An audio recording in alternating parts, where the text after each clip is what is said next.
Well, hi, everybody. I'm betting that the weather in Los Angeles is a lot better. Uh, and I was in Los Angeles last year when this award was presented at the invitation of my lovely friend, Golia Ameri. I'm happy to be here. And before I brag about Golia, I just want to say, Barry, you missed the most important part of my USC resume. How could you?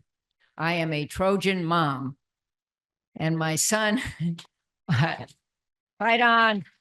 My, my son was the class of 2004, and they're also at USC is the Jane Harman Academy for Polymathic Study, which was something my late husband endowed at the campus, where he was a university professor for some time. So it's a great school, greater all the time. And I'm delighted that this building is not only remodeled, but being used for good purpose. I was a little worried that the activities wouldn't pick up fast enough. And I complained a bit to Carol Folt, but somebody got on it and it's now going. Okay.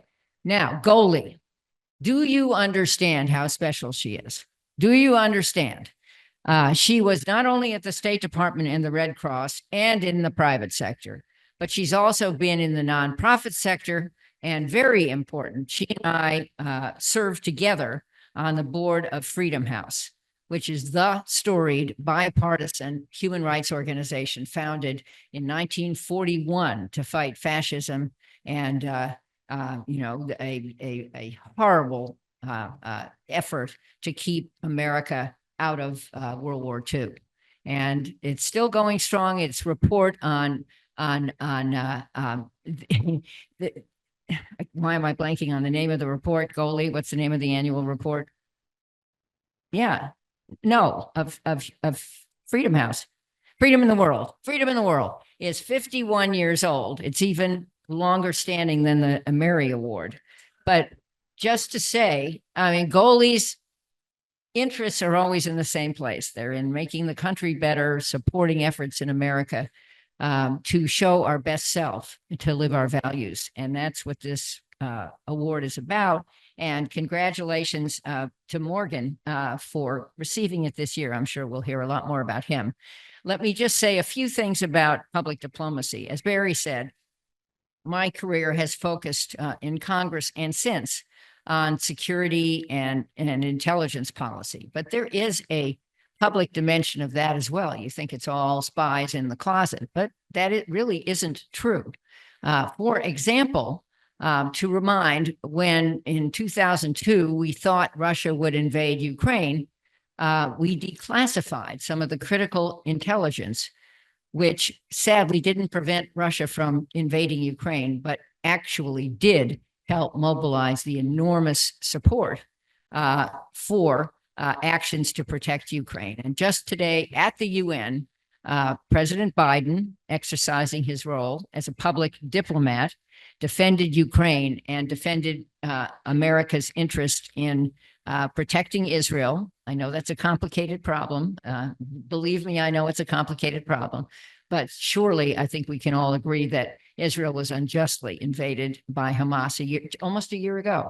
And that was what Biden talked about. So there's another example of public diplomacy.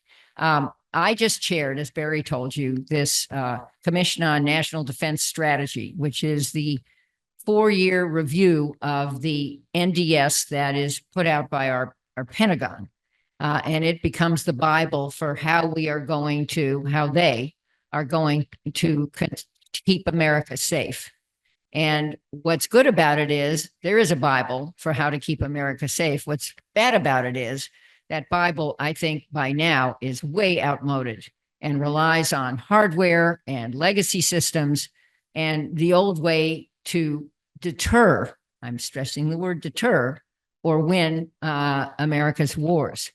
And what our commission said this time that I think was novel was that not only was the last report, which was issued in 2022, right before Russia invaded Ukraine, and surely before the Israel-Gaza challenge, and also before this axis of malign influence among Russia, China, Iran, and North Korea, what we said was that it was too narrow to focus deterrence on to make the Pentagon responsible by itself for deterring America's wars.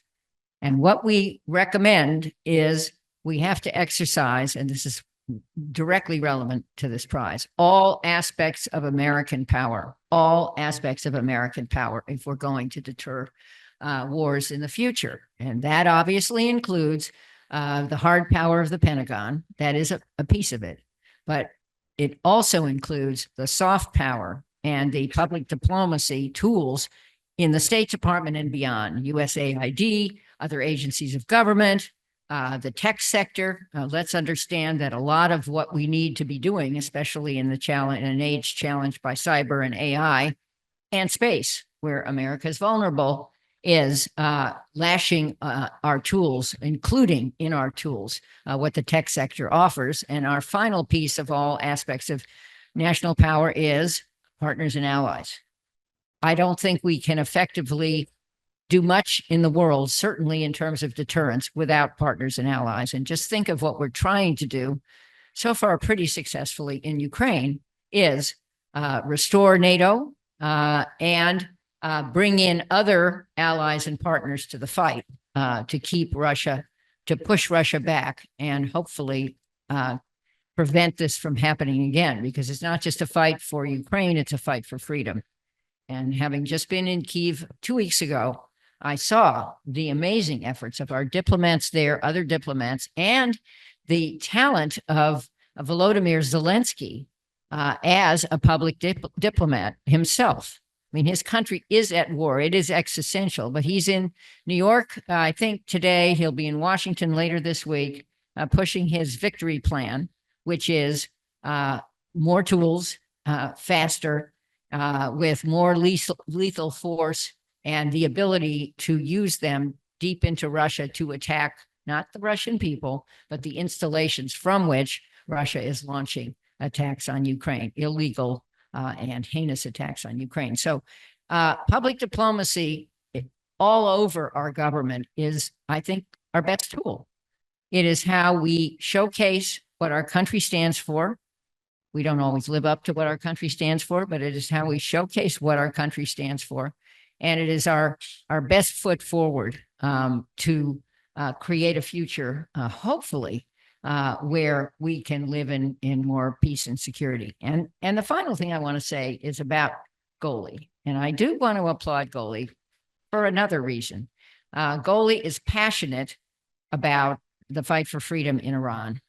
And Freedom House does this. She has also been involved in other projects that do this. It is so sad to see, especially women in Iran and women in Afghanistan, pushed back. I think the plight of Afghan women now, having to be fully covered and not go to school is just shocking. And that situation has occurred is something we just have to use all of our public diplomacy tools to remedy. But it's true in Iran too, and it's a very tough fight. And the thing about Goli is she never, ever quits. So I want to salute USC for the things you do, and Barry for chairing the board of trustees of the CPD, and Goli for stepping up and making this prize last in perpetuity. You're a great friend. You're a passionate advocate for American democracy. And congratulations again to Morgan O'Brien.